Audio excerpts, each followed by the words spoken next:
Welcome back to Veterans Forum, a program by veterans, about veterans, for veterans and their families.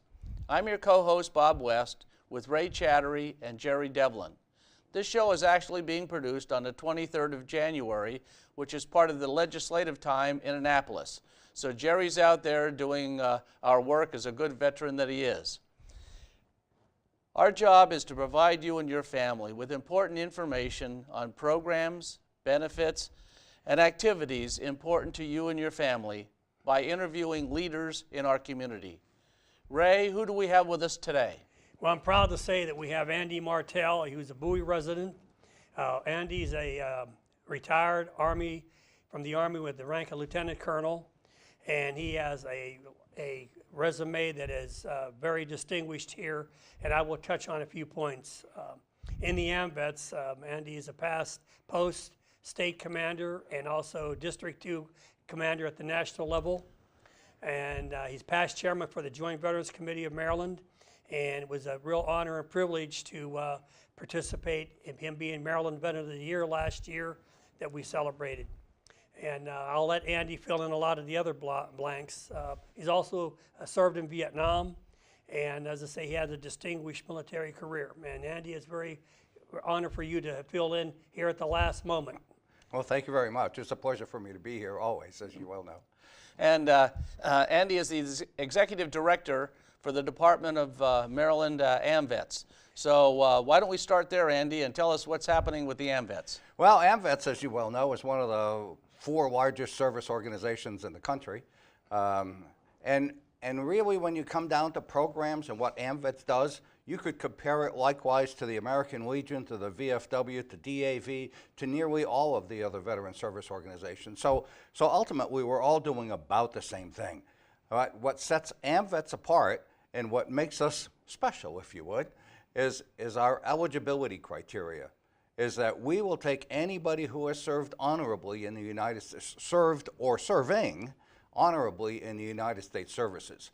So that means the reserves and the National Guards are eligible to join in AMVETS, where in most of the VSOs they are not. We're taking anybody from, it doesn't matter what theater they served in, what years they served in, where they might have been, what campaigns they might have been in. You know, as long as they served honorably, they're eligible to join AMVETS, and that really sort of sets us apart. And that's been in our charter since 1947. Now you say served honorably, including those who are serving. So what is the minimum amount of time that you could have served honorably to be a member? 30 days. 30 days. So 30 days. You have to make it at least that first month. Well, you have to make it the first month just to make sure that the services will hang on to you for a while. But yeah, you have to make it 30 days so that we can consider it an honorable service, and then you'll move on from there. We've never had a problem doing that, I'll tell you. You know, if you can get through half of basic training, then you're in. I was going to say basic training is longer than that. Yeah. Well, that's pretty good. So what are some of the programs that you're doing now in Maryland?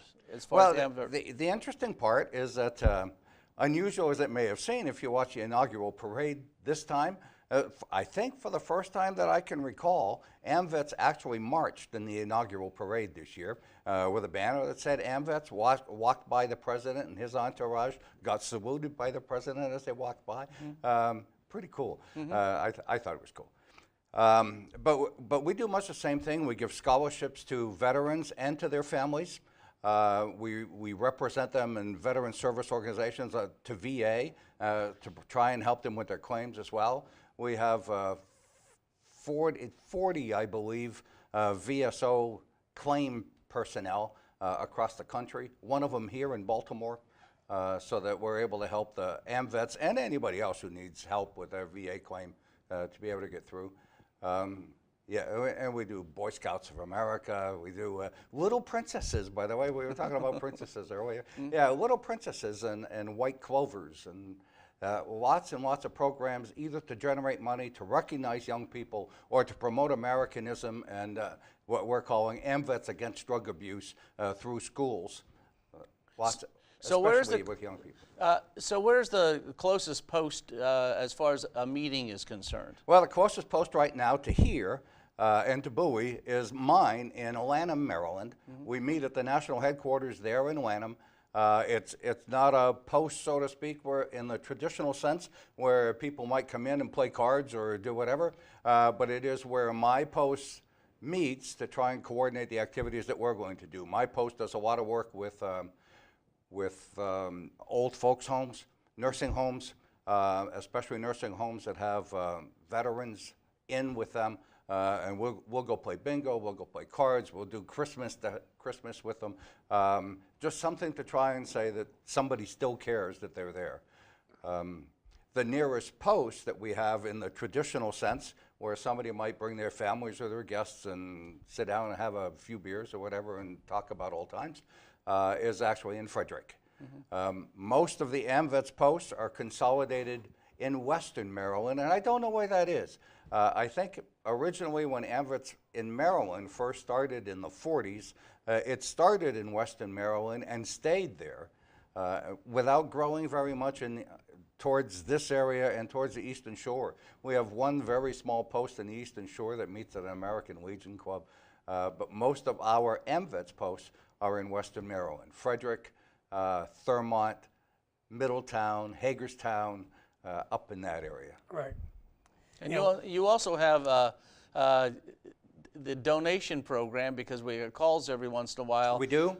Well, we do in this state, in the state of Maryland, because there are thrift stores in the state of Maryland that support not only AMVETS, but support their community at large. You get calls for clothing and all, yes, whatever else you may be able to donate. Those go to the thrift stores. There are 7 thrift stores in Maryland that work on behalf of or in conjunction with AMVETS. And they will collect all that, clean it up, do whatever, and sell it as thrift stores in neighboring communities. From all that money, we have a get-together every year, and we literally give checks out. The thrift stores give checks out. The Department of Maryland AMVETS gives matching checks out to various organizations throughout the state. Lots of them are nursing homes. Lots of them are fire departments, police departments, Laurel Fire and Rescue, lots of those kind of organizations so that we can help keep them going. And where's the closest thrift store to Bowie? The closest thrift store to Bowie is in Laurel, on Route 1 in Laurel. And it's called the AMVETS Thrift Store? It's just called the Community Thrift Store. Oh, I see. Yeah, and most of the formal association with AMVETS has been removed. There's the fine print kind of stuff in there, but most of the formal relationship has been removed. They're simply called the thrift stores. Okay. You know, when I first joined AMVETS, they had a really good program where you $100 for regardless of what your age, you become a life member. Correct. Well, I was the post in La Plata. That's where the state commander was at the time. Correct. Of course, they folded, and then you got me transferred to your post in Lanham. Yes. So that's where I belong right now. Yeah, and strangely enough, that we're still one of those economical pieces to join. Whereas you might pay $400 or $500 or $600 or more in some organizations, we're still looking at the $200 range for most people to be able to join lifetime in AMVETS. Is that an age? No, it's not age dependent. No? No, it's not age dependent. Oh. It's a whether or not you're 55 or 85, the cost is the same. $2 $2.25. Yeah. Okay. Yeah. All right. So it's different than the other. Well, the DAV has one flat fee. No. No. We had they're it's staggered. I'm but sorry, if you're 80 or more, you get a free life membership. Oh, well, there you go. That's one thing, Yeah. nice thing about that. I've signed a couple guys up recently who were Korea and right near the end of World War II. In fact, we signed an 87-year-old up the other day. Well, I should have waited. Well, Yeah. well, not to be outdone by Ray. If you're over 80, just give me a call. We can work something out. I don't think you can do it at the BMW. But it just goes to show you that a lot of the service organizations have a lot of programs to help, but you have to let us know of what your need is, and just stop by the Legion or the DAV, and we'll make sure that somebody's going to answer your questions anyhow. Go ahead. Excuse me. I mean, the easy way to get in touch with most folks is really just a call. And if you can't find the number, just look it up. You can either look it up on the Yellow Pages, or you could look it up online, or you just Google the darn stuff, and it pops right up for you. Yeah, amvets.org, wasn't it? Even amvets.org or mine, which is amvets-md.org for Maryland. So, Or call one of the posts, and we'll get the number for you. yeah. Right, You know, yeah. however it works. So besides Andy's position as the executive director for the Department of Maryland for AMVETS, he's also a commissioner for the Prince George's County Commission of Veterans. So what's happening in Prince George's County? Well, I am, and let me tell you how that works. Is when the Prince George's County Commission for Veterans was organized in 2006, a bill passed by the council organizing the Commission for Veterans. They named AMVETS as one of the participants, and along with the other veteran service organizations, DAV, Military Order of the Purple Heart, and a number of them. I am simply sitting in the American Veterans, the AMVETS spot, so that's how I get there. I don't have any political clout. Yeah, I'm just the AMVETS nominee. Okay. So the Prince George's County Commission for Veterans has really been meeting since about 2008. Yes. And to tell you the truth, it has it's still looking for a direction. We're trying to get closer. We're creating a new series of bylaws. There are a new series of commissioners that have recently been appointed to the commission. They really want to get involved. They really have different sets of contacts, and I believe we have a new focus. Whereas the early focus for the commission was a number of them who wanted to build a hospital or undertake large investments of sorts. The commission was organized, by the way, with no money, right? So building a VA hospital in Prince George's County is a nice endeavor, but it's one of those things that you just don't get to. I think the commission is starting to understand that what we need to do is build an infrastructure wherein veterans who need something have a place to go. They can come to the commission.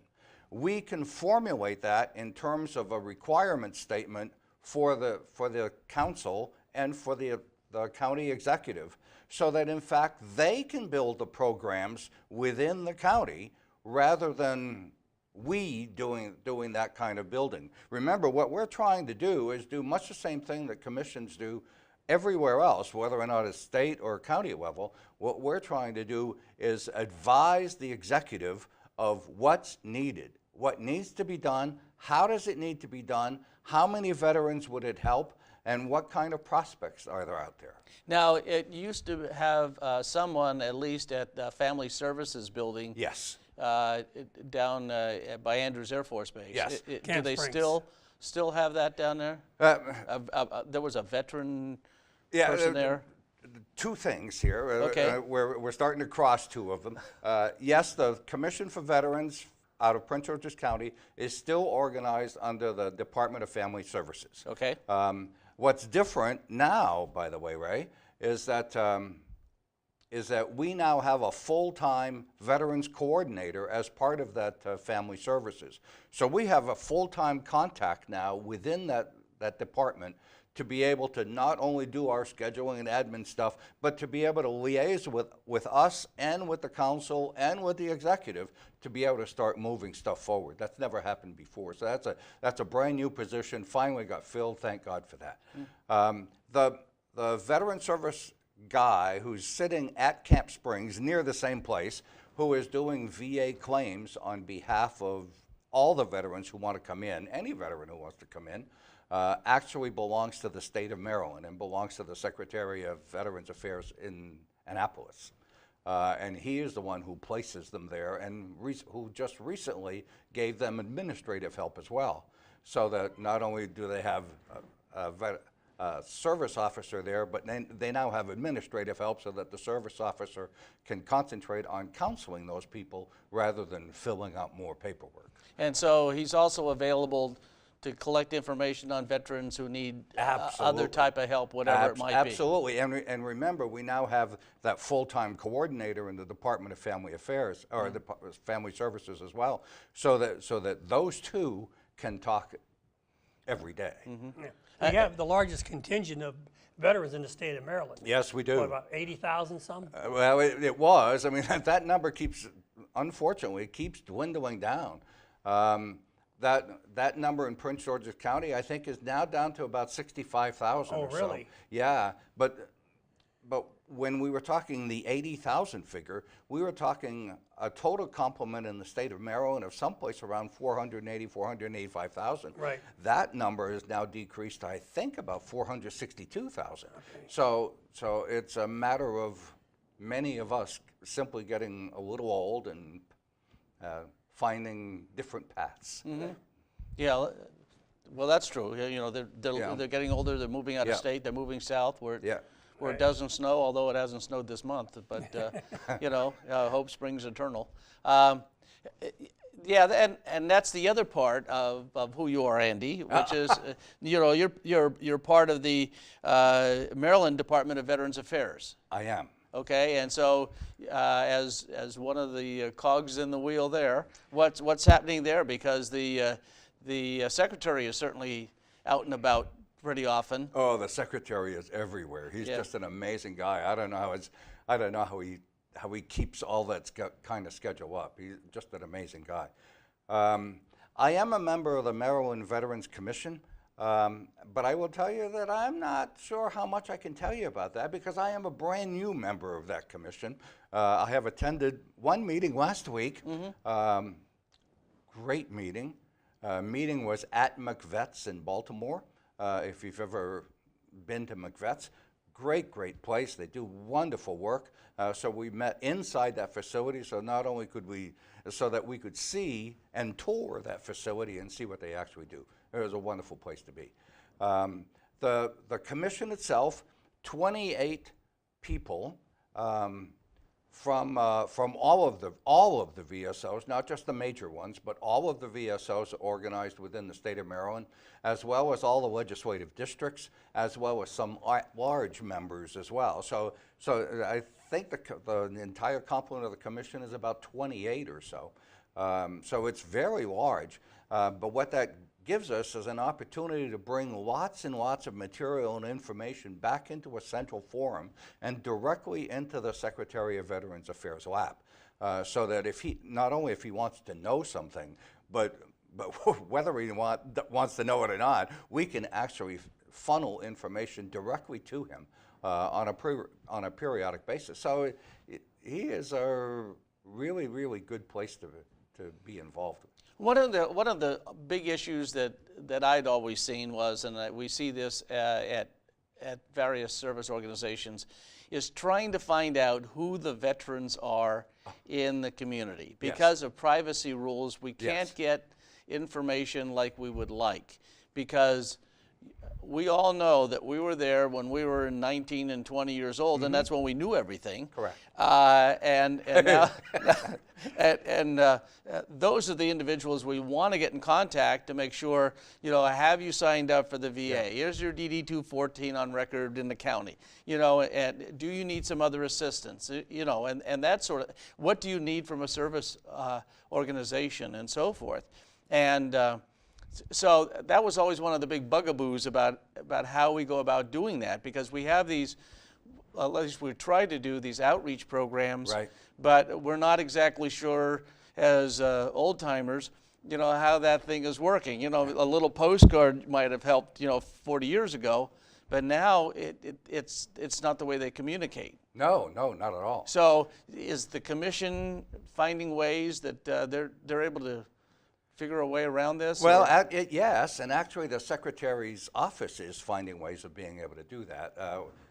In fact, just this past week, Secretary Owings was saying that the last time he was in office, 4 years ago, 8 years ago? 8 years ago, right? They had a mailing list in Annapolis of 28,000 veterans that they were mailing to every month. That mailing list right now, today, is over 140,000.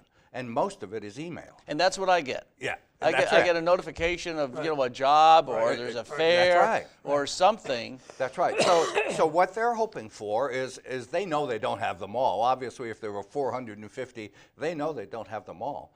But what they're looking for is they're looking for you to pass it on to all of your contacts, and for them to pass it on to the people that they know. And then maybe the people who are interested in receiving that can simply sign up for it and receive it directly. But they're counting on us, the old timers, so to speak, of being able to pass that along, so that people can join that program as well. Now, we are somewhat fortunate in that we have some active members in the VFW and the American Legion that are stationed at Fort Meade. Right. So, at least we have a toe in the water of some folks that are here locally. They might be stationed there, and they may be, as we did, we were stationed outside our home state. But at least it's a contact trying to get things at least started, or getting them to understand that once you leave the service, there's other things that you might want to consider, because eventually it's going to come back at you one way or the other. Yeah, a veteran organization on post would be just a wonderful, wonderful thing to have. And in many places and at many times, they will let you do that, have a veteran service organization on post. The difficulty with it is that the service sort of gets in the way, because the service takes all your members and transfers them every 2 or 3 years. So trying to maintain that membership, trying to stay in touch with that membership, trying to get those members involved wherever they've been sent, and then getting new members to fill in behind them, really, really difficult job to do. Almost a full-time job to make that happen. That's right. Yeah. And the other thing we're doing, because DAV is on 197, is trying to get more people to notice that there is a service organization in Bowie. And that's the thing that we try and do at least once a year at the Bowie Fest, is have a tent there. And the Marine Corps League is there almost every year, and we're there. And people come up to us and say, "Gee, I didn't know you existed." Never knew you were there. Yeah, it's a shame. Yeah. We're working on the electronic sign in front of the DAV right now, in order to bring more attention, because those electronic signs have been doing really good, and we're just tied up with permits right now, and we have Council Member Turner trying to help us get that, and Senator Peters, and also Delegate Valentino Smith. We're hitting all aspects of politically to try to go ahead and get this moved along. But as I say, it's hopefully we can have it up by Memorial Day. Yeah. We were shooting for Veterans Day last year, but it was just not possible. But right now we're picking veterans holidays, we're just not picking years. right, yeah. I understand. You know how that kind of goes. And also, we're all active in the Joint Veterans Committee. Right. And the legislative year is going on now, so we have Jerry down there testifying in front of the bills, and some of the other things that are going on down there. He did talk at the last meeting about some of the legislation, the retirement subtraction legislation, subtraction modification. And I can't remember if there was. Well, what they did is they started with $2,500, then it was up to $5,000 for all retired military. Right. Well, last year they were able to do a compromise and an additional $5,000 for 65 and over, the retired military. Well, there's a bill in right now trying to get all of it, but I think it's going to probably be cut down, maybe just to get the rest of the people up to 10,000. Which would be nice. It would be, Right. but I think you're right. I think the current bill is all of it for everyone. Right. But the fiscal note's going to prohibit that. Yeah, that's gonna be a hard budget to swallow, I think. But as Jerry said, that he believes that the fiscal note is not exactly as much as they think it is.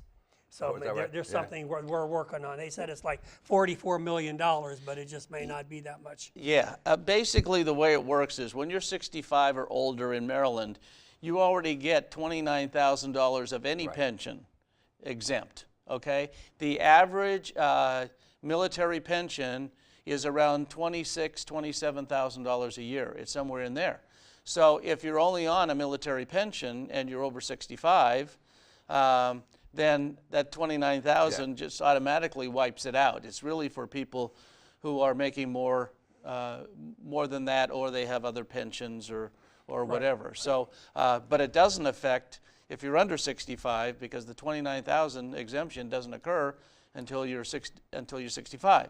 So this money would be helpful if you're under 65, because you can still get part of it as an exemption.